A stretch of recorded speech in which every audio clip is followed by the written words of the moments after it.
So let's talk about your job posting and advertising, because that's sort of the, tip of the spear, right? The first thing is you have to know your avatar. What do I mean by an avatar? Well, in marketing, if you spend any time in the marketing world, when they create an avatar, it's not just, we're selling to middle-aged women. We're selling to a middle-aged woman named Stu, and she shopped at XYZ store and she does this on the weekend, and these are the magazines she reads. And you get this really rich profile of exactly who it is that's your customer. But here's what happens when it comes to employees is we mistake the fact that we're not allowed to have age or gender bias or any of those other things. We mistake that law for one about how we write job ads, and we write really generic job ads targeted at nobody. Now, here's the truth. If you have a door knocking salesperson, who that is. If I asked you, each of you individually write down who it is, there'd be probably less than 5% difference between what you'd write down. So write your job ad for that person, where they're at in life, where they're decision making.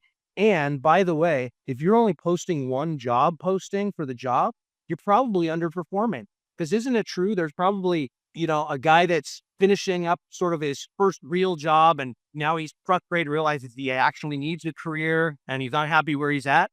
That might be my avatar. Now, that doesn't mean I'm not going to advertise for my wingman, or I'm not going to advertise. I'm just going to write a separate job ad, one, for who is my avatar target person, but secondly, what's the phase of life they're at? I might be targeting one person who is fed up, feeling unappreciated, knows they need to get a career. That's one job ad. Another one might be somebody that's killing it, loves where they're at, but they know that they could have more. My tone and how I write for those are going to be different in my job posting. So know your avatar. The second thing is you want to describe the person, not the role. You have to grab attention. What do I mean by that? Pull out your job advertisements. Most of them start out when describing the company or the role. I want you to start your first paragraph are 100% describing the avatar. It's nothing about the job. It's describing the avatar and their motivation and what their win is. What's in it for them? Completely disconnected from the job to be done. Have you ever went out onto Amazon and did you still buy a book, leadership book, or I don't know, maybe you're in, Roman. You Google and you get these virtual books shelf with cover images of the books. You don't actually click in and read the forward of every book. You go, oh, that one looks interesting. It caught my eye. I click on it. I read 2 seconds. It's not that. I go click on another one. Your job posting is exactly the same. And especially in roofing, you're casting a pretty wide net. In some cases, you're right there in a role, and I don't mean this to demeaning, but where people could be on the edges of society, right? Meaning they haven't decided what their career is. So they're looking at a lot of things. Your job is to describe the person, not the role. So when they see themselves in that job ad, they go, oh, I had never considered doing this, but that sounds exactly like me. Hopefully that makes sense. Third point, and then we're going to look at an actual job ad. If your compensation is 100% commission, it should never be 100% commission. That's my own personal bias. I know I'm going against the grain here. Look, we have humans in our company. Only excuse for not paying somebody a base wage is because you don't have confidence in your business. You don't have confidence that your business can deliver, select, train, and manage people. Because when you have that perfected, if you knew I invest $5K, I get $20K back, and you knew that with confidence, 100% commission wouldn't matter. The only reason 100% commission matters is if you suck as a business in finding and developing great people. Now, when is that not true? Does it work? Sure. If you are a massive company with a huge reputation, people would knock down your door, your Apple, and people would die to work for you.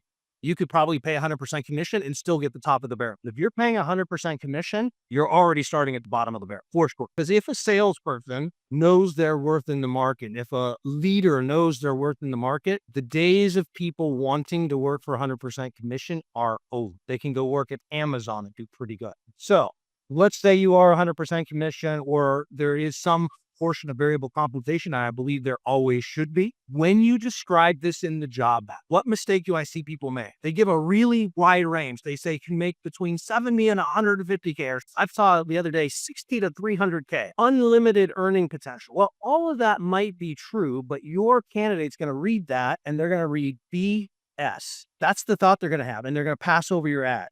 So when you describe compensation, one, start with a really narrow range. What is the number that if they don't earn that, you wouldn't keep them? If they don't earn 100K, right? It's not worth having them on my team because I'm paying for leave, whatever that is. Put that number in. It's not, you can earn anywhere from 80 to 120. It is, you will earn 120K. And you change the term can earn, really important. So I'm going to slow down. Change the phrase from can earn to must earn. So it'll read like this. As the successful candidate, you must earn $150,000 their first year, or they're no longer a part of our team, comma, because, and you have to give a reason, because we have a process in place that generates sufficient leads and a training program that helps you excel.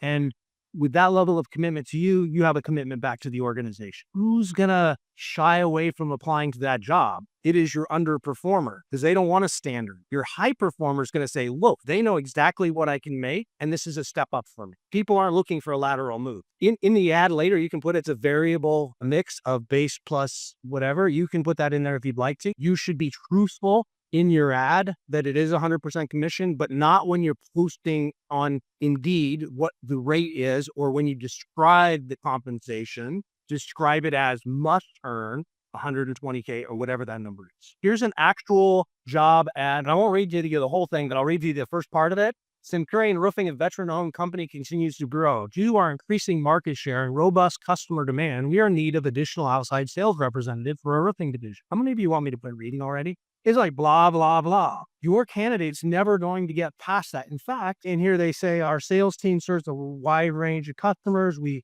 offer the best compensation program, unlimited income opportunity. They talk about being a veteran-led company. Like, I don't know, Centurion Roofing, a veteran-owned company. I mean, no disrespect to our veterans, but I've met some veterans I never want to work for. This means nothing unless you give it meaning. It is important. It is an aspect of their company, but you better tell your applicant why it matters. So let's show what a rewrite looks like. It looks like this. You notice how the job ad looks? One, you're going to get fired by your English teacher because they're not complete sentences and they're not complete paragraphs, and we don't care. Every line is a text message.